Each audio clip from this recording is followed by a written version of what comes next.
Hello dear students, welcome to inductive academics. आज की इस वीडियो में हम केवीएस के 2025-26 के स्टडी मटेरियल में से फर्स्ट चैप्टर को डिस्कस करने वाले हैं, which is the chemical reactions and equations. So without further ado, let's start.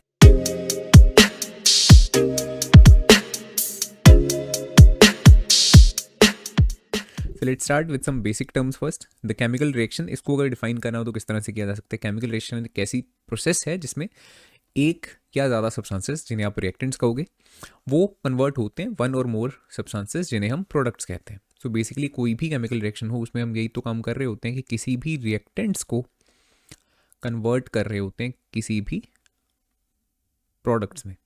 सही है।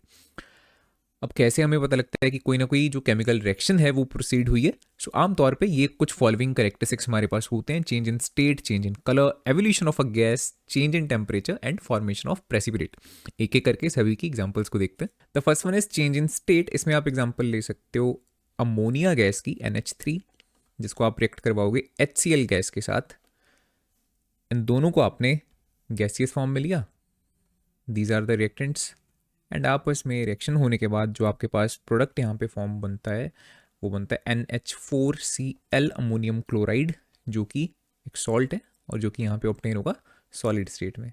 सही है। तो यहाँ पे देखो दोनों चीज़ें गैसेस में थी, गैसेस स्टेट में थी, बट आपके पास जो रिजल्ट बना, प्रोडक्ट बना, वो सॉलिड स्टेट में। तो ये आपके पास आपके देखने मिल रही है change in the state.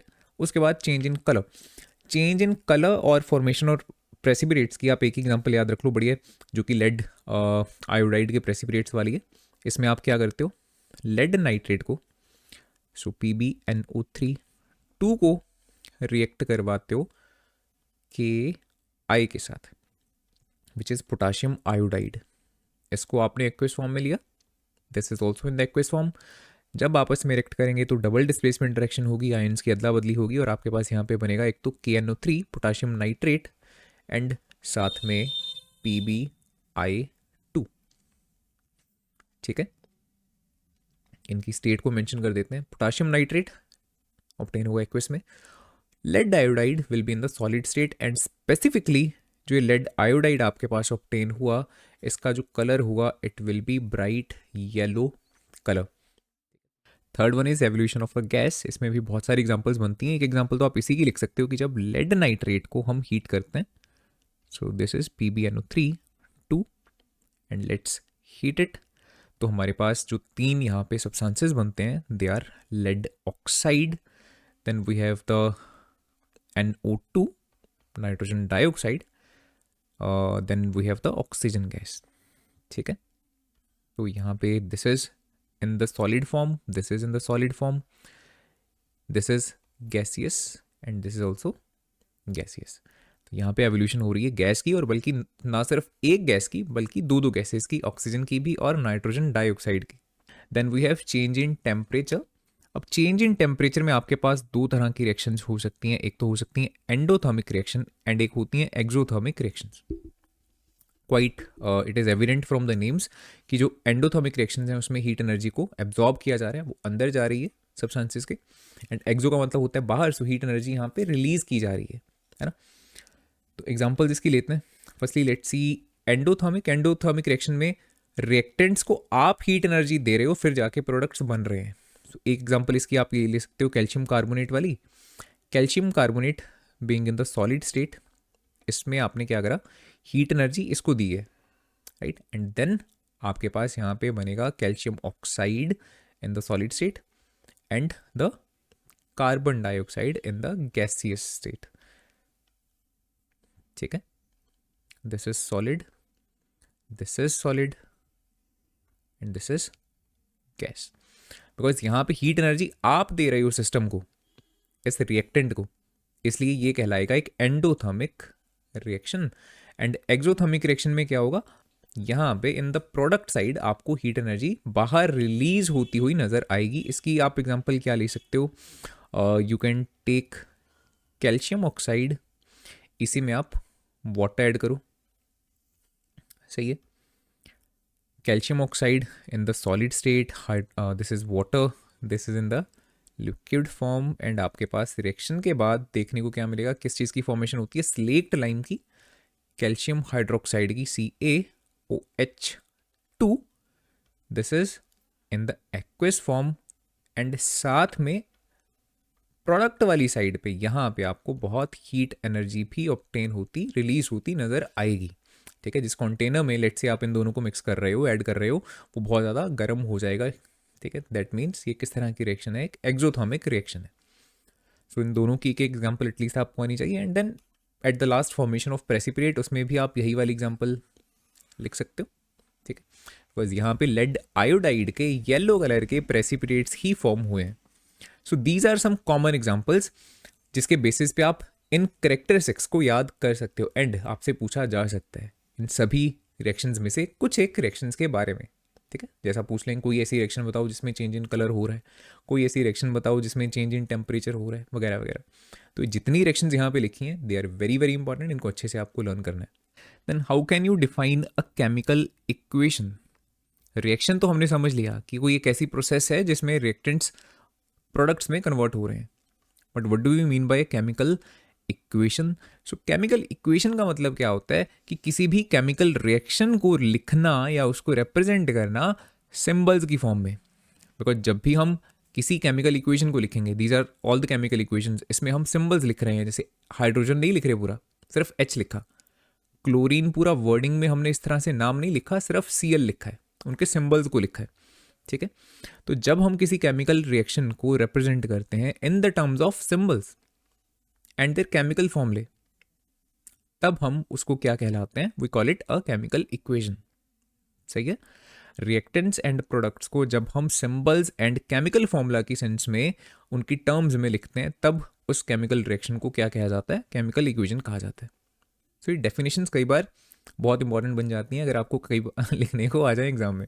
So idea होना चाहिए, हालांकि these are very basic things, but sometimes क्या होता है हम जो ये रिएक्शंस वगैरह इनको तो याद बहुत अच्छे से कर लेते हैं, बट कुछ ऐसी जो बेसिक चीज़ें हैं ना कि define chemical reaction, define chemical equation, उनको डिफाइन करने में हमसे अक्सर गलती हो जाती है, because these are the things we often miss. Then balanced chemical equations, the law of conservation of mass. पहले तो ये ज़रूरी है कि law of conservation of mass है क्या, बिकॉज किसी केमिकल इक्वेशन को अगर हम बैलेंस कर रहे हैं तो उसका रीजन भी यही है, law of conservation of mass ही है ना। तो इसको जानना बहुत जरूरी है। Law of conservation of mass states that in a chemical reaction, किसी भी केमिकल रिएक्शन में एटम्स जो होते हैं they can not be created और डिस्ट्रॉयड। ना तो एटम्स को क्रिएट किया जा सकता है नए सिरे से, ना उनको डिस्ट्रॉय किया जा सकता है। It means total number of atoms for each element in the starting material, that means जितना रिएक्टेंट्स में जितने टोटल नंबर ऑफ एटम्स हैं, राइट, सभी रिएक्टेंट्स के, that must be same as in the end product. That means reactant और products में total atoms की जो गिनती है वो सेम होनी चाहिए, सो दैट उनका जो ओवरऑल मास है वो भी क्या हो, सेम रहे। सही है, दैट मीन्स मान लेते हैं अगर जो रिएक्टेंट साइड है उसमें आपको टोटल जो मास है सभी रिएक्टेंट्स का, चाहे वो एक रिएक्टेंट है चाहे मल्टीपल रिएक्टेंट्स हैं, मान लेते हैं अगर 10 ग्राम के रिएक्टेंट्स हैं, तो कुछ भी कर लो, जो आपके पास टोटल प्रोडक्ट्स भी यहाँ पे फॉर्म करेंगे ना, वो भी कितने ही होंगे, वो भी 10 ग्राम्स के ही होंगे। ठीक है, चाहे यहाँ पे रिएक्टेंट एक हो, प्रोडक्ट मल्टीपल बने हो, चाहे किसी रिएक्शन में रिएक्टेंट्स बहुत ज़्यादा हो और प्रोडक्ट एक बनाओ। ठीक है, वो सारी बात की बात है, but this is main thing, keeping the overall mass the same. Because जब टोटल नंबर ऑफ एटम्स जितने यहाँ हैं उतने ही यहाँ पे हैं, तो ऑब्वियसली आपको उस हिसाब से मास भी रिएक्टेंट और प्रोडक्ट का इक्वल ही देखने को मिलेगा। ठीक है, so this is the law of conservation of mass. And इसी वजह से, बिकॉज जो मास होता है वो कंजर्व्ड रहता है दोनों साइड पे, रिएक्टेंट और प्रोडक्ट साइड पे, इसी वजह से हम केमिकल इक्वेशन को भी अक्सर बैलेंस्ड फॉर्म में लिखना प्रेफर करते हैं। ठीक है ना, ये भी आपसे पूछा जा सकता है कि why do we write the chemical equations in the balanced form, या क्यों हम बैलेंस करते हैं, उसका रीज़न क्या है। सो आप बोलोगे law of conservation of mass है उसका रीज़न। तो ये रिएक्शंस आपको अच्छे से लर्न हो गई। उसके बाद देखते हैं types of the chemical reaction. So as you already know, और at least you already must know, there are 4 type of chemical reactions जो आपके syllabus में है। they are the combination reaction, then you have the decomposition reaction, then you have the single displacement reaction and the double displacement reaction. so let's see what is the combination reaction. so कुछ हद तक नाम से ही पता लग रहा है, इसमें मल्टीपल चीज़ें आपस में कंबाइन करती हैं और एक चीज़ बनाती हैं। एक ऐसी रिएक्शन है जिसमें एक सिंगल प्रोडक्ट फॉर्म होता है फ्रॉम 2 और मोर रिएक्टेंट्स। इसमें एटलीस्ट आपके पास 2 रिएक्टेंट्स तो देखने को मिलेंगे ही मिलेंगे, उससे ज़्यादा भी हो सकते हैं। तो एक जनरलाइज सी फॉर्म में उसको इस तरह से देखो लिखा गया, एक ए रिएक्टेंट है, कोई बी रिएक्टेंट है, आपस में दोनों ने रिएक्शन करी और आपके पास कुछ इस तरह का राइट जो प्रोडक्ट है वो फॉर्म होने को देखने को मिल रहा है। तो ये तो जनरल सी फॉर्म है, एग्जाम में जो आपको लिखनी है वो प्रॉपर इस तरह से एग्जाम्पल लिखनी है। यही एग्जाम्पल हमने यहाँ पे जैसे ली थी कैल्शियम ऑक्साइड वाली, यही एग्जाम्पल है कि कैल्शियम ऑक्साइड में हमने वाटर ऐड करा एंड आपके पास स्लेक्ट लाइम बन रहा है, CaOH2 बन रहा है, और यहाँ पे कुछ ना कुछ हीट एनर्जी भी क्या हो रही है, रिलीज हो रही है।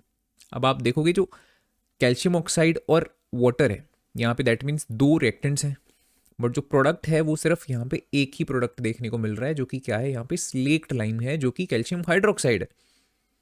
जो हीट है this is just a form of energy, ये कोई प्रोडक्ट नहीं है, मतलब कोई फिजिकल सब्सटेंस नहीं है, ठीक है। तो उस सेंस में यहाँ पे हम क्या कहेंगे कि सिर्फ दो रिएक्टेंट्स ने कंबाइन करके एक सिंगल यहाँ पे प्रोडक्ट को फॉर्म करा, and hence definitely this is an example of the combination reaction, ठीक है। उसके बाद ये हम एक्सोथर्मिक वाला भी पढ़ चुके हैं, कैसी केमिकल रिएक्शन जिसमें हीट एनर्जी क्या होती है, प्रोड्यूस होती है, उसको बोला जाता है एक्सोथर्मिक रिएक्शन। इसमें क्या होता है, जो मिक्सचर होता है वो बहुत ज़्यादा गर्म हो जाता है, एंड इस पर्टिकुलर रिएक्शन के अलावा भी देखो नीचे और बहुत सारी रिएक्शंस मेंशन्ड हैं जो कि सारी एक्सोथर्मिक रिएक्शन की ही एग्जांपल बनती हैं। The first one being the burning of the coal. अच्छा, जब भी आप किसी चीज़ को बर्न करते हो in the presence of oxygen,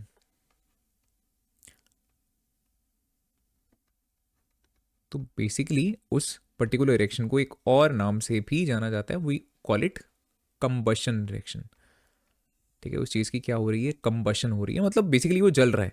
and जब भी किसी चीज़ की कंबशन होती है तो आपके पास जनरल सी बात है, आमतौर पे लाइट एंड एनर्जी प्रोड्यूस होती नज़र आती है, ठीक है। एनर्जी तो डेफिनेटली रिलीज होगी, and most of the cases में कुछ ना कुछ लाइट एनर्जी भी आपको रिलीज होती नजर आएगी। एंड यहाँ पर भी जब आप बर्निंग ऑफ कोल करोगे, कोल की कंबशन करोगे, तो कौन सी रिएक्शन प्रोसीड कर रही है, देखो coal is basically nothing but carbon, है ना। कार्बन एंड ऑक्सीजन आपस में रिएक्ट होंगे, एंड आपके पास क्या चीज़ फॉर्म होगी, कार्बन डाइऑक्साइड गैस फॉर्म होगी, और साथ में यहाँ पे बहुत सारी एनर्जी रिलीज होगी, ठीक है। अच्छा, यहाँ पे कुछ स्टूडेंट्स इस तरह से कंफ्यूज हो सकते हैं कि जब हम बर्निंग ऑफ कोल कर रहे हैं तो हम इसको खुद भी तो पहले हीट देंगे इसको जलाने के लिए, ठीक है। कोल को जब आप बर्न ही नहीं करोगे, हीट ही नहीं करोगे, तो किस तरह से वो एनर्जी प्रोड्यूस करेगा। फिर यहाँ पे कंफ्यूजन होती है, फिर इसको हमने एक्सोथर्मिक क्यों बोला, हमने इसको एंडोथर्मिक क्यों नहीं बोला, है ना, बिकॉज हमने इसको हीट एनर्जी दी है। जैसा मैंने यहाँ पे देखो लिखा एंडोथर्मिक में, हमने यहाँ पे इसको हीट एनर्जी दी, हमने इसको बर्न किया। मेन चीज़ वही है कि अगर हम उसको इनिशियली नो डाउट उसको एक बार जला रहे हैं, बट एट द एंड हमें वो बहुत सारी एनर्जी रिलीज करके हमें दे रहा है, ठीक है। यहाँ पे बहुत सारी एनर्जी रिलीज होती है इनटू द सराउंडिंग्स। हमने क्या किया, हमने तो जस्ट उसको एक चिंगारी दी है, बट उसकी वजह से यहाँ पे इसने बहुत एनर्जी को रिलीज किया into the surrounding, and hence हम इसको क्या कहेंगे, एक एक्सोथर्मिक रिएक्शन कहेंगे, right. But in this particular reaction हमने जब इसको हीट करा है तो ऐसा नहीं है कि बहुत ज़्यादा हीट यहाँ पे कुछ ऑब्टेन हो रही है, ठीक है, ऐसा नहीं है। हेंस इस पर्टिकुलर रिएक्शन को हम एक्सोथर्मिक नहीं कह सकते, this is endothermic, but this reaction will be called exothermic, सही है। इसी तरह से these are some examples, quickly एक बार गो थ्रू हो जाते हैं। Burning of the natural gas which is methane gas, CH4, इसको आपने बर्न करा in the presence of oxygen. Again आप एक बार इसको डेफिनेटली इनिशियली एक बार क्या करोगे, हीट करोगे, बट देन आपको यहाँ पे बहुत सारी एनर्जी, हीट एनर्जी रिलीज होती नजर आएगी, नॉट नजर आएगी मतलब प्रोडक्ट में बहुत ज़्यादा हीट एनर्जी यहाँ पे ऑब्टेन होगी, कहने का मतलब। Then respiration, yes this is very important. Respiration का जो प्रोसेस है दैट इज ऑल्सो एक्सोथर्मिक, बहुत बार एग्जाम में पूछा भी जा चुका है कि रेस्पिरेशन को एक्सोथर्मिक रिएक्शन क्यों बोला जाता है। It is very easy, because जब हम फूड को डाइजेस्ट कर रहे हैं तो इसको ब्रेक डाउन किया जाता है सिंपलर फॉर्म में, फॉर एग्जाम्पल लेट से ग्लूकोज वगैरह की फॉर्म में। देन जो ये ग्लूकोज है ये मिक्स होता है ऑक्सीजन के साथ, मतलब उसकी ऑक्सीडेशन होती है, और हमारे सेल्स में क्या बनता है, ATP बनता है, जिससे हमें एनर्जी मिलती है, ठीक है। तो रेस्पिरेशन के प्रोसेस में अल्टीमेट जो एंड प्रोडक्ट है वो क्या है, एनर्जी है, एंड हेंस इसको भी क्या बोला जाएगा, एक्सोथर्मिक रिएक्शन बोला जाएगा, बिकॉज इसमें भी एनर्जी ऑब्टेन होती है, right. Last one is decomposition of the vegetable matter into compost. जब हम खाद बनाते हैं किसी सब्जियों के या फलों के छिलकों की, ठीक है, तो वो जो प्रोसेस है वो भी क्या कहलाता है, एक एक्सोथर्मिक रिएक्शन कहलाता है, बिकॉज जो कंपोस्ट है अगर हम देखेंगे उसको, अगर हम किसी लेट से थर्मामीटर की हेल्प से लेट से ऑब्जर्व करेंगे ना उसका टेम्परेचर, तो जैसे जैसे जैसे वो कंपोस्ट में कन्वर्ट होता है, जैसे जैसे उसकी कह लो डिकम्पोजिशन होती जाती है वेजिटेबल मैटर की, वैसे वैसे उसका टेम्परेचर भी बढ़ता जाता है, बढ़ता जाता है। हेंस उसको भी क्या कहा जाएगा, it will be called a exothermic reaction. Then the endothermic reactions are those जिसमें हीट एनर्जी एब्जॉर्ब की जा रही है. उसकी एग्जांपल्स यहाँ पे जो मेंशन्ड है, first one is the photosynthesis, obviously because जब तक सनलाइट को एब्जॉर्ब नहीं किया जाएगा बाय द लीव्स, फोटोसिंथेसिस का प्रोसेस टेक प्लेस ही नहीं करेगा. सो photosynthesis definitely a very good example of the endothermic reaction. इसकी प्रॉपर आप रिएक्शन भी याद कर सकते हो, इक्वेशन जो इसकी है प्रॉपर. देन सेकेंड एग्जाम्पल जो यहाँ पर लिख रखी है evaporation, that might not be very good example because evaporation अगर देखा जाए it is a physical process, है ना. Evaporation is definitely endothermic process. Endothermic process जरूर है बट इसको रिएक्शन कहना आई डोंट थिंक कि बहुत ज़्यादा सही रहेगा, तो इसको हम ना ही लिखें तो यहाँ पे बढ़िया. एक एग्जाम्पल आप फोटोसिंथेसिस रख लो और दूसरी जो हमने यहाँ पे एग्जांपल दी है एंडोथर्मिक रिएक्शन की, ये वाली कैल्शियम कार्बोनेट वाली, ये वाली याद कर लेना. The second one being the decomposition reaction. Decompose का मतलब होता है ब्रेक डाउन करना. तो इसमें हम एक रिएक्टेंट को ब्रेक डाउन करके दो एटलीस्ट या फिर दो से ज़्यादा भी हो सकते हैं प्रोडक्ट्स में कन्वर्ट करते हैं. सही. सो प्रॉपर वर्डिंग में देखो कैसे लिखा गया, एक ऐसी रिएक्शन जिसमें one compound splits up. Split का मतलब होता है ब्रेक होना, राइट. क्या आप ऐसे लिख सकते हो, reaction in which a compound breaks down into two or more simpler substances is called decomposition reaction. तो इसमें दो तीन अलग अलग आपके पास मेथड्स होते हैं जिसमें आप प्रोसीड कर सकते हो. पहला आप हीट एनर्जी से डिकम्पोज कर सकते हो जिसको बोला जाएगा थर्मल डिकम्पोजिशन रिएक्शन. दूसरा आप लाइट एनर्जी को यूज़ कर सकते हो जिसको बोला जाएगा photo decomposition reaction. And then आप इलेक्ट्रिसिटी को यूज़ करके किसी चीज़ को डिकम्पोज कर सकते हो, ठीक है, जिसको बोला जा सकता है इलेक्ट्रोलिटिक डिकम्पोजिशन रिएक्शन. तो तीनों की एग्जांपल्स को देखेंगे. First one is the thermal decomposition. The first example is the ferrous sulphate. Solid form में आपने यहाँ पे इसको लिया. फेरस सल्फेट के जो क्रिस्टल्स होते हैं उनका कलर होता है greenish in colour, sea green जैसा. इसको आपने हीट करा. जब आपने इसको हीट करा तो ये डिकम्पोज हुआ और मल्टीपल प्रोडक्ट्स में देखो डिकम्पोज हो रहा है. पहला प्रोडक्ट आपके पास मिल रहा है फेरिक ऑक्साइड Fe2O3. देन दो गैसेज यहाँ पे ऑब्टेन होती हैं, sulphur dioxide and sulphur trioxide. सही. देन इस पिक्चर में भी इस पर्टिकुलर रिएक्शन को यहाँ पे दिखा रखा है. जो ये गैसेज हैं इनको वेफ्टिंग मेथड के साथ जो ये स्टूडेंट है अपनी तरफ ला रही है और इसको क्या कर रही है, इसकी जो स्मेल है उसको देख रही है. Do let me know in the comment section की जो ये गैसेज हैं सल्फर डाइऑक्साइड सल्फर ट्राइऑक्साइड, इनकी जो स्मेल होती है ये किस तरह की होती है. Then the other examples of the thermal decomposition reaction are calcium carbonate which is the limestone. इसको आपने हीट करा और आपके पास एक तो क्विक लाइम बन रहा है which is calcium oxide and carbon dioxide. इस रिएक्शन को भी ऑलरेडी हम डिस्कस कर ही चुके हैं. एंड ये वाली रिएक्शन भी हमने डिस्कस कर ली थी लेड नाइट्रेट वाली in the evolution of the gas example, है ना, जिसमें दो गैसेज यहाँ पे ऑब्टेन हो रही हैं. सो ये सारी एग्जाम्पल्स जो है ना, ये तीनों ही एग्जाम्पल्स बहुत ही ज़्यादा इंपॉर्टेंट रिएक्शंस बनती हैं और आपको इंडिपेंडेंटली कोई पर्टिकुलर रिएक्शन भी पूछी जा सकती है, ठीक है. सो ऐसा नहीं है कि थर्मल डिकम्पोजिशन है तो सिर्फ एक एग्जांपल को हमने याद करना है, इन सभी रिएक्शंस को आपको अच्छे से लर्न करना है, ठीक. अब जैसे ये है हीटिंग ऑफ लेड नाइट्रेट, यहाँ पे एक्टिविटी बेस्ड आपसे चीज़ें पूछी जा सकती हैं. खासतौर पे जैसे कलर यहाँ पे मेंशन कर रखा है कि लेड नाइट्रेट को जब हमने हीट करा तो जो आपके पास सब्सटेंसेस बन रहे हैं, नाइट्रोजन डाइऑक्साइड जो है इसके जो फ्यूम्स होते हैं they are brown in colour. Oxygen का तो चलो कोई कलर नहीं होता, ये तो कलरलेस है, बट ये बाकी जो दो चीज़ें हैं ना इनका कलर होता है. Nitrogen dioxide is brown in colour, brown fumes रहेंगे, और जो लेड ऑक्साइड आपके पास मिल रहा है this is yellow in colour. तो इन चीज़ों के बारे में भी आपसे एक्टिविटी बेस्ड क्वेश्चंस में पूछा जा सकता है, ठीक है. कलर्स डेफिनेटली आपको बहुत अच्छे से याद करने हैं. देन इसके बाद one more example, this is the potassium chlorate. ये भी आई गेस कुछ केसेस में पूछी गई है इन द फाइनल एग्जाम्स, इसको भी लर्न कर लेना.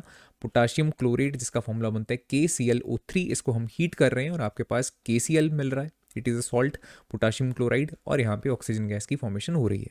देन डिकम्पोजिशन का जो दूसरा मेथड है that is the electrolytic decomposition, जिसमें हम इलेक्ट्रिसिटी को यूज़ करके किसी चीज़ को डिकम्पोज करेंगे. अच्छा, अब यहाँ पे ऐसा नहीं है कि हर एक चीज़ को हम इस मेथड से डिकम्पोज कर सकते हैं या हर एक रिएक्टेंट को हम थर्मल डिकम्पोजिशन से डिकम्पोज कर सकते हैं, नहीं. जो मेथड हम यूज़ करेंगे that will obviously vary according to the जो इनिशियल आपका सब्सटेंस दे रखा है, जो रिएक्टेंट है. कुछ के लिए ये वाला मेथड बढ़िया है, कुछ चीज़ें इस मेथड से डिकम्पोज होती हैं, कुछ ऐसे रिएक्टेंट्स होंगे जो इस फोटो डिकम्पोजिशन मेथड से डिकम्पोज होंगे. So that varies reactant to reactant. तो अब हम देखने वाले हैं इलेक्ट्रोलिटिक डिकम्पोजिशन, जिसमें जो एक कॉमन एग्जांपल बनती है वो बनती है वाटर की, जिसमें हम वाटर को डिकम्पोज करके कौन सी गैसेज में इसको कन्वर्ट कर देते हैं, हाइड्रोजन गैस में एंड द ऑक्सीजन गैस में, जिसकी जो बैलेंस केमिकल रिएक्शन है वो क्या बनती है, 2H2 gives us 2H2 and 1O2. अब यहाँ पे गौर करो, अगर H2 एंड O2 H2 की रेशियो आप देखोगे तो आपको यहीं से दिख रही है, H2 के सामने क्या कॉफिशिएंट लगा हुआ है, 2 है, एंड O2 के सामने कौन सा कॉफिशिएंट लिखा हुआ है, हमने 1 लिखा हुआ है, that means H2 ratio O2 is 2:1। तो इसको कहने का मतलब क्या है, इसको हमने कैसे अंडरस्टैंड करना है कि जितनी दोनों ही गैसेज ऑब्टेन हो रही हैं दे आर नॉट इक्वल। जो हाइड्रोजन गैस है वो ऑक्सीजन गैस से डबल ऑब्टेन होती है, and that is also evident from the this image also. यहाँ पे आप गौर करो, ऑक्सीजन में जो ये वाला छोटा सा गैप नजर आ रहा है that is quite less, and hydrogen वाली साइड ये डबल है इसके कंपैरिजन में। ठीक है, तो इसीलिए इस तरह से दिखा रखा है, दोनों लेवल्स इसीलिए सेम नहीं है बिकॉज हाइड्रोजन ज़्यादा ऑब्टेन होती है, डबल ऑब्टेन होती है as compared to the oxygen. And ये पूछा जा सकता है कि ऐसा क्यों है, तो उसके लिए आपको ये वाली बैलेंस्ड केमिकल इक्वेशन को लिख के इस चीज़ को एक्सप्लेन करना है कि जब वाटर के 2 मॉलिक्यूल्स ब्रेक डाउन हो रहे हैं तो आपके पास हाइड्रोजन के 2 मॉलिक्यूल्स ऑब्टेन होते हैं, बट ऑक्सीजन का एट द सेम टाइम सिर्फ 1 मॉलिक्यूल ऑब्टेन होता है। ठीक है, इसलिए दोनों की जो रेशियो है ये कैसी मिलती है, 2:1 मिलती है। और दूसरी चीज़ जो आपको ध्यान में रखनी है कि कौन सी इलेक्ट्रोड पे कौन सी गैस ऑब्टेन होती है। तो देखो, पहले तो हम ये देखते हैं कि जो कैथोड है और जो एनोड है इनके ऊपर चार्ज कैसा होगा। तो इसको आपको कुछ इस तरह से याद रखना है कि जो कैटाइन्स होते हैं वो कैथोड की तरफ जाते हैं, है ना, जो कैटाइन्स होते हैं वो कैथोड की तरफ जाते हैं, और जो एनायंस होते हैं वो एनोड की तरफ अट्रैक्ट होते हैं। अब ऑब्वियसली जो कैटाइन्स होते हैं they are positively charged, anions जो होते हैं दे आर नेगेटिवली चार्ज, इतना आपको याद होना चाहिए। अब अगर कैटाइन्स पॉजिटिवली चार्ज हैं तो ऑब्वियसली जो कैथोड है वो कैसा रहेगा, it will be negatively charge. एक positive charge obviously negative electrode की तरफ भागना चाहेगा ना, एंड सिमिलरली अगर एनाइंस के ऊपर नेगेटिव चार्ज है और वो एनोड की तरफ जा रहा है तो इसको कहने का मतलब क्या है कि जो एनोड है वो कैसी होगी, वो पॉजिटिवली चार्ज होगी। ठीक है, अब कौन सी इलेक्ट्रोड पे कौन सी गैस ऑब्टेन होगी, तो इसको याद रखने का सिंपल तरीका कि जो ऑक्सीजन है आपको पता है वो इलेक्ट्रोनेगेटिव है ना। लेट्स से अगर खास तौर पे आयंस वगैरह भी फॉर्म करती है तो किस तरह के आयंस को फॉर्म करती है, नेगेटिवली चार्ज फॉर्म करती है, दैट मीन्स एनायंस फॉर्म करती है। तो यहीं से आप याद रख सकते हो कि ये एनोड की तरफ अट्रैक्ट होगी। एंड हाइड्रोजन की बात कर लेते हैं, अगर H पॉजिटिव के आयंस को ये फॉर्म कर रहा है तो पॉजिटिव चार्ज है मतलब कैटाइंस हैं, तो ये किस तरफ जाना चाहेंगे, कैथोड की तरफ जाना चाहेंगे। तो बेसिक थिंग इज कि कैथोड के ऊपर ऑब्टेन होगी हाइड्रोजन गैस, एंड एनोड के ऊपर ऑब्टेन होने वाली है जो ऑक्सीजन गैस है। इन चीज़ों को इस पॉइंट नंबर 1, 2, 3 में लिखा हुआ है, इसको प्रॉपरली वर्डिंग में आपको लर्न कर लेना है। वाटर के अलावा 2 रिएक्शंस यहाँ पे और भी मेंशन्ड हैं जिनको आप लिख सकते हो इन द इलेक्ट्रोलिटिक डिकम्पोजिशन। हालांकि सबसे जो कॉमन एग्जांपल है वो वाटर की ही इलेक्ट्रोलिटिक डिकम्पोजिशन है, but let's see these 2 examples as well. One is the sodium chloride. Sodium chloride को भी फर्स्टली आपने क्या करा, बहुत ज़्यादा हीट करके मोल्टन फॉर्म में कन्वर्ट कर लिया, एंड देन आपने इसकी करी इलेक्ट्रोलिसिस। एंड जब आप इसको इलेक्ट्रोलाइज करते हो तो अगेन आपके पास एक सोडियम का मेटल मिल रहा है और क्लोरीन गैस फॉर्म हो रही है जो कि डायटोमिक गैस होती है, इसलिए Cl2 की फॉर्म में यहाँ पे ऑब्टेन होने वाली है। Quite similar is the aluminium oxide. Aluminium oxide को भी आपने मेल्ट करा पहले तो, ठीक है। बाय द वे जो ये Al2O3 है this is also called alumina, ठीक है। तो इसको आप मोल्टन फॉर्म में जब इलेक्ट्रोलाइज करते हो तो यहाँ पे भी आपके पास एल्यूमिनियम मेटल ऑब्टेन हो जाता है और ऑक्सीजन गैस ऑब्टेन हो जाती है। Then the third method of the decomposition that is using the light energy is called the photo decomposition. And जो ये word photo है ये बना है photon word से, जो कि basically क्या एक fundamental packet है light energy का, जिसके बारे में हायर क्लासेस में ज़्यादा डिटेल में आप पढ़ने वाले हो। बट फिलहाल जस्ट आपको इतना ध्यान में रखना है कि जहाँ पे फोटो वर्ड आएगा it means using the light energy. 2 example जिसकी बहुत कॉमन है, एनसीईआरटी में भी दोनों एग्जाम्पल्स मेंशन्ड हैं, सिल्वर क्लोराइड की डिकम्पोजिशन और सिल्वर ब्रोमाइड की डिकम्पोजिशन।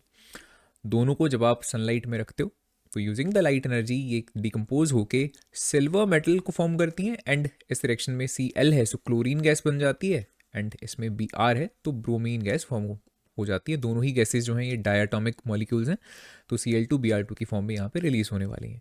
सही है। The third major type of reaction is called the displacement reaction, और we can also call it single displacement reaction, because displacement 2 तरह की होती है, एक सिंगल और एक होती है डबल डिस्प्लेसमेंट रिएक्शन। अगर कुछ भी मेंशन नहीं है सिर्फ डिस्प्लेसमेंट लिखा है तो ऑब्वियसली इट मींस कि सिंगल डिस्प्लेसमेंट रिएक्शन की यहाँ पे बात हो रही है। डिफाइन कैसे करेंगे, एक ऐसी रिएक्शन जिसमें मोर रिएक्टिव एलिमेंट डिस्प्लेस कर देता है किसी लेस रिएक्टिव एलिमेंट को, किसमें से, फ्रॉम इट्स कंपाउंड, किसी भी कंपाउंड में से, ठीक है। यूजली ऑब्वियसली एक सॉल्ट होगा। तो एक एग्जांपल इसकी जो सबसे इंपॉर्टेंट बनती है वो ये आयरन की। ये क्वेश्चन आपसे पूछा जा सकता है कि आयरन की नेल को अगर आप कॉपर सल्फेट के एक्विस सॉल्यूशन में डिप करते हो तो उस सॉल्यूशन का जो कलर है वो चेंज हो जाता है। अगेन आई गेस एनसीईआरटी का ये इंटेक्स्ट क्वेश्चन है, तो इसमें आपको एक तो ये एग्जांपल याद रख लेनी है। केमिकल जो इसकी इक्वेशन है Fe को आप रिएक्ट जब करवाते हो कॉपर सल्फेट के साथ इसके एक्विस सॉल्यूशन के साथ, तब आपके पास डिस्प्लेसमेंट रिएक्शन टेक प्लेस करती है। डिस्प्लेसमेंट रिएक्शन में फर्स्टली जो ये रिएक्टिविटी सीरीज ये आपको लर्न होनी चाहिए। इसमें आपको ध्यान होना चाहिए कि कौन सा मेटल किस मेटल से ज़्यादा रिएक्टिव है। ऑब्वियसली जो आयरन है that is more reactive than the copper, because ये रिएक्टिविटी सीरीज में ऊपर लाई कर रहा है। ऊपर की तरफ रिएक्टिविटी बढ़ती है और नीचे की तरफ रिएक्टिविटी डिक्रीज होती है। सही है। So iron is the more reactive metal and जो कॉपर है वो कंपैरिजन में क्या है, लेस रिएक्टिव मेटल है। Now iron being the more reactive ये क्या करेगा, कॉपर को यहाँ से डिस्प्लेस कर देगा। अगर कॉपर को यहाँ से आप हटा दोगे तो आयरन यहाँ पे आके खुद जुड़ जाएगा और क्या बना लेगा, FeSO4 ferrous sulphate and copper हो जाएगा displaced. So this is solid and this is aqueous. तो ये वाली रिएक्शन बहुत ही ज़्यादा इंपॉर्टेंट बनती है, वेरी इंपॉर्टेंट। एंड सिमिलरली बहुत सारी और रिएक्शंस आपको पूछी जा सकती हैं। जिंक को कॉपर सल्फेट के साथ रिएक्ट करवाया तो यहाँ भी आपको देख रहे हैं कि जो जिंक है ये भी कॉपर से ज़्यादा रिएक्टिव है, तो ये भी वही करेगा, कॉपर को कर देगा डिस्प्लेस और फॉर्म कर देगा जिंक सल्फेट। इसमें डेफिनेटली इस तरह की रिएक्शंस भी आपसे पूछ सकते हैं कि कॉपर को आप रिएक्ट करवा रहे हो जिंक सल्फेट के एक्विस सॉल्यूशन के साथ तो क्या होगा। अब आपको देखना है कि जो कॉपर है वो कम रिएक्टिव है, जिंक जो है वो ज़्यादा रिएक्टिव है, तो क्या कॉपर जिंक को डिस्प्लेस कर सकता है, आंसर इज नो। तो यहां पे कोई भी रिएक्शन टेक प्लेस नहीं करने वाली है, नो रिएक्शन टेक्स प्लेस। ठीक है, जो इधर वाला मेटल है, जो अकेला मेटल है वो ज्यादा रिएक्टिव होना चाहिए तभी single displacement reaction take place करेगी, अदरवाइज नहीं करने वाली है। ठीक है, बिकॉज यहाँ पे कॉपर है लेस रिएक्टिव। सही है। अच्छा, रिएक्टिविटी सीरीज बहुत अच्छे से आपको लर्न कर लेनी है। आई नो बहुत सारे इसके निमोनिक्स हैं, जैसे भी आप याद करो। मेन चीज़ ये है कि रिएक्टिविटी सीरीज याद होनी चाहिए, अदरवाइज डिस्प्लेसमेंट रिएक्शन को आप अच्छे से अटेम्प्ट नहीं कर पाओगे। The last major type of reaction is called the double displacement reaction. इसमें क्या होता है, दो आयन्स की अदला बदली होती है। ठीक है, फॉर एग्जाम्पल ले लेते हैं सोडियम सल्फेट का बेरियम क्लोराइड के साथ। अब देखो दोनों को आपने रखा है एक्विस फॉर्म में। अच्छा, मोस्ट ऑफ द केसेस में जो डबल डिस्प्लेसमेंट रिएक्शन होती हैं वो प्रोसीड करती हैं इन द एक्विस स्टेट। इसकी कुछ एक्सेप्शंस डेफिनेटली हो सकती हैं, but most of the double displacement जो रिएक्शंस हैं they will take place in the aqueous state. इसकी जो एक्सेप्शंस हैं उनकी भी बात यहाँ पे हम करेंगे। सही है, जो सॉलिड स्टेट में भी हो जाती हैं।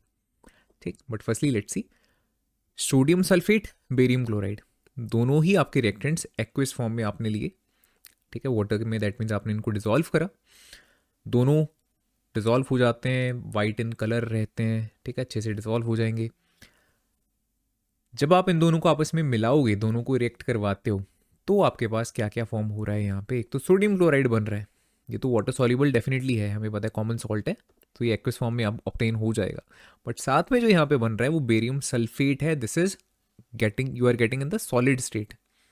ऐसा क्यों, बिकॉज ये वाटर इनसॉल्युबल सॉल्ट की एग्जांपल है, तो ये आपको वाइट कलर के प्रेसिपिटेट्स की फॉर्म में टेस्ट ट्यूब में नीचे की तरफ बैठा हुआ मिलेगा। ठीक है, और गौर करो सोडियम यहाँ पे बेरियम की जगह चला गया और बेरियम जो है वो यहाँ पे सोडियम की जगह पे चला आया है, तभी इसने बेरियम सल्फेट बनाया और सोडियम ने सोडियम क्लोराइड बनाया। ठीक है, तो दोनों यहाँ पे जो कटाइंस है उनकी अदला बदली हुई है, इसीलिए इसको बोला जाता है डबल डिस्प्लेसमेंट रिएक्शन। जो सेकंड एग्जांपल है हम ऑलरेडी डिस्कस कर चुके हैं, चेंज इन कलर वाली। लेड आयोडाइड बनता है जिसमें येलो कलर के प्रेसिपिटेट्स बनते हैं, तो उसमें भी वही हो रहा है कि जो पोटाशियम है वो यहाँ पे आएगा, जो लेड है वो यहाँ पे आएगा। पोटाशियम एंड लेड आपस में अदला बदली कर रहे हैं। ठीक है, so these are both the important examples of the double displacement reaction. अगर एग्जाम में पूछी जाती है एक्सेप्शन कि कौन सी ऐसी डबल डिस्प्लेसमेंट रिएक्शन है, कोई एक ऐसी एग्जांपल दे दो जो सॉलिड स्टेट में भी प्रोसीड होती है, जिसको कोई नेसेसरी ऐसा नहीं है कि एक्विस स्टेट चाहिए ही चाहिए। ठीक है, तो उसमें भी आप इस पर्टिकुलर एग्जांपल को लिख सकते हो। तो देखो कितनी काम की एग्जांपल है ये, राइट। डबल डिस्प्लेसमेंट में भी ये काम आ रही है, चेंज इन कलर में भी ये काम आ रही है ना। उसके अलावा हमने प्रेसिपिटेशन रिएक्शन में भी इसको लिखा, right. So potassium iodide reacting with the lead nitrate, so PbNO3 2, जो कि आपको क्या देता है, gives potassium nitrate KNO3 plus PbI2। तो जो ये रिएक्शन है इसको आप सॉलिड स्टेट में भी प्रोसीड करवा सकते हो। इसको आपने सॉलिड फॉर्म में लिया, इसको आपने सॉलिड फॉर्म में लिया, और ये प्रोडक्ट्स भी सॉलिड फॉर्म में ही बनेंगे। हाँ, ये ज़रूर है कि अगर आप इस रिएक्शन को एक्विस फॉर्म में करते हो तो बहुत इंस्टेंट रिएक्शन ये होता है, बट अगर सॉलिड फॉर्म में लोगे तो इन दोनों रिएक्टेंट्स को आपस में आपको मिक्स करने के लिए थोड़ा सा जो भी टेस्ट ट्यूब वगैरह है उसको अच्छे से शेक करना पड़ेगा, and obviously that will take quite a lot of time. ठीक है, that is the only difference, rate of reaction का ओनली डिफरेंस है। सॉलिड स्टेट में रिएक्शन प्रोसीड डेफिनेटली करेगी but it will take some time, but aqueous form में instantaneously जो colour है जैसे ही आप इन दोनों को मिक्स करोगे चेंज होके ब्राइट येलो कलर का हो जाता है because of this lead diiodide. Then comes the oxidation and the reduction reaction. Oxidation में दो ही चीज़ें हमें याद रखनी है मेजरली, कि ऑक्सीडेशन का मतलब क्या है, एडिशन ऑफ ऑक्सीजन या फिर उसका उल्टा removal of hydrogen. Similarly reduction, it is addition of hydrogen या फिर रिमूवल ऑफ द ऑक्सीजन। दोनों चीज़ें बिल्कुल एक दूसरे का उल्टा है ना। ऑक्सीडाइजिंग एजेंट कौन होता है, कोई ऐसी चीज़, कोई ऐसा सब्सटेंस जो किसी दूसरे को क्या करेगा, ऑक्सीडाइज करेगा, खुद रिड्यूस होके। सिमिलरली रिड्यूसिंग एजेंट कौन होगा, जो दूसरे सब्सटेंस को रिड्यूस करने में हेल्प करता है बट खुद ऑक्सीडाइज होके। इस चीज़ का ध्यान हमें रखना है। ऑक्सीडाइजिंग एजेंट खुद क्या होता है, रिड्यूस होता है। रिड्यूसिंग एजेंट खुद क्या होता है, ऑक्सीडाइज होता है। ये एक एग्जांपल लेते हैं रिडॉक्स रिएक्शन की। नीचे लिखते हैं कॉपर ऑक्साइड प्लस हाइड्रोजन, इसको आप हीट करते हुए ही प्रोसीड करते हो इस रिएक्शन को, और आपके पास कॉपर एंड वाटर की फॉर्मेशन होती है। ठीक है, H2 से बन रहा है वाटर एंड कॉपर ऑक्साइड से बन रहा है कॉपर। कॉपर ऑक्साइड से कॉपर बना तो मतलब ऑक्सीजन को आपने हटा दिया, सो रिमूवल ऑफ ऑक्सीजन हुई, तो इसका मतलब है क्या हुई, रिडक्शन हुई। रिडक्शन किस चीज़ की हुई, कॉपर ऑक्साइड की हुई। और ऑक्सीडेशन किसकी हुई, यहाँ पे हाइड्रोजन की हुई, बिकॉज हाइड्रोजन में आपने ऑक्सीजन को जोड़ के वाटर बना दिया। ठीक है, लेकिन यहीं पे अगर इस पर्टिकुलर रिएक्शन में आपसे पूछा जाएगा कि ऑक्सीडाइजिंग एजेंट कौन है, तो ऑक्सीडाइजिंग एजेंट वो है जो खुद रिड्यूस हुआ, दैट मीन्स कॉपर ऑक्साइड। ठीक है, खुद रिड्यूस होके इसने दूसरे को ऑक्सीडाइज होने में हेल्प करी है, इसलिए ऑक्सीडाइजिंग एजेंट कौन कहलाएगा, कॉपर ऑक्साइड कहलाएगा। एंड सिमिलरली रिड्यूसिंग एजेंट कौन कहलाएगा, that will be the hydrogen, जो खुद क्या हुआ, ऑक्सीडाइज हुआ है। ठीक है, इस चीज़ों में गलती हमें नहीं करनी है। एंड ऑब्वियसली ऑक्सीडाइजिंग एजेंट या रिड्यूसिंग एजेंट आपको रिएक्टेंट साइड पर ही देखने को मिलेंगे, राइट। सो इन दोनों चीज़ों में से ही एक आपको ऑक्सीडाइजिंग एजेंट देखने को मिलेगा और दूसरा रिड्यूसिंग एजेंट देखने को मिलेगा। ठीक है, देन क्या जो ये ऑक्सीडेशन है इसको हम डेली लाइफ में भी देखते हैं, क्या इसकी कोई ऐसी एग्जांपल है, द आंसर इज यस। इसकी दो जो कॉमन एग्जांपल बनती हैं वो यही है, corrosion and the rancidity. Corrosion को पहले देखेंगे। क्रोजन में क्या रहता है कि अगर कोई मेटल है, मेटल को आपने किसी ऐसी ओपन सरफेस, ओपन एनवायरनमेंट में रखा हुआ है जिसपे उसमें उस मेटल की जो सरफेस है वो एक्सपोज्ड है, आराम से एयर उसके ऊपर एक्ट कर सकती है। एयर में भी खास तौर पे हम ऑक्सीजन की बात करेंगे, वाटर है ना, मॉइस्चर या इवन एसिड वगैरह जैसे कोई और एक्सटर्नल एजेंट्स उसके ऊपर एक्ट कर सकते हैं। तो ऐसी चीज़ों की वजह से क्या होता है, वो मेटल जो होता है वो ख़राब होना शुरू हो जाता है, जिसको उसका क्रोजन बोला जाता है। So the damaging effect of the oxidation on the metals, that is called the corrosion. And खाने के ऊपर जब सेम काम होता है कि ऑक्सीजन अपना काम दिखाती है, अपना एक्शन करती है, तो उसको क्या बोला जाता है, रेंसिडिटी बोला जाता है। पहले चलो क्रोजन की बात कर लेते हैं। एंड खास तौर पे हम यहाँ पे रस्टिंग की बात करेंगे, रस्टिंग ऑफ द आयरन की। When iron object is left in the damp air, यहाँ पे डैम्प एयर लिखने का मतलब क्या है कि हमारे पास डैम्प का मतलब वाटर भी है और एयर का मतलब है ऑक्सीजन भी है, because water and air, air में भी खास तौर पे ऑक्सीजन, वाटर एंड ऑक्सीजन, ये दोनों चीज़ों की एक साथ प्रेजेंस होना ज़रूरी है आयरन की रस्टिंग के लिए। अगर दोनों में से एक चीज़ प्रेजेंट है दूसरी नहीं प्रेजेंट, तो आयरन की रस्टिंग नहीं होती है। दोनों चीज़ें चाहिए, ठीक है। दैट इज़ वाई यहाँ पे लिखा हुआ डैम्प एयर चाहिए कुछ टाइम के लिए। तब क्या होता है कि जो आयरन है it gets covered with a reddish brown flaky substance, जिसको बोला जाता है रस्ट, राइट। फ्लेकी का मतलब उसके ऊपर पपड़ी सी बन जाती है जो धीरे धीरे उतरना शुरू हो जाती है, जिससे वो जो मेटल है वो वीक होता जाता है और ज़्यादा कमज़ोर होता जाता है। ठीक, क्या इसकी रिएक्शन है, chemical reaction. So iron react कर रहा है, देखो डैम्प एयर के साथ। सो वाटर भी लिखा और ऑक्सीजन भी लिखा। आपस में रिएक्शन हो रही है और आपके पास यहाँ पे रस्ट फॉर्म हो रहा है, जिसको किस तरह से आपने लिखना है, Fe2O3 डॉट विद XH2O। ठीक है, सो यहाँ पे इसका मतलब क्या है कि हाइड्रेटेड फेरिक ऑक्साइड है। आपको 1 मार्क्स में भी पूछा जा सकता है कि जो रस्ट है उसका केमिकल फॉर्मूला क्या है, दैट इज दिस वन। ठीक है, अच्छा बाय द वे, जैसे जब भी आपको किसी भी सब्सटेंस के साथ इस तरह से डॉट डाल के कुछ भी मॉलिक्यूल्स ऑफ वाटर यहाँ पे लिख रखे होते हैं, जैसे डॉट XH2, तो क्या जो ये सब्सटेंस है ये आपको वेट ऑब्टेन होगा, क्या it will be wet? The answer is no. XH2O साथ में डॉट लगा के लिखने का मतलब ये बिल्कुल भी नहीं है कि जो ये सब्सटेंस हुआ it will be wet in nature, it might be completely dry. ठीक है, and most cases yes definitely it will be completely dry, but जो ये वाटर के मॉलिक्यूल्स हैं they will be called the water of crystallisation.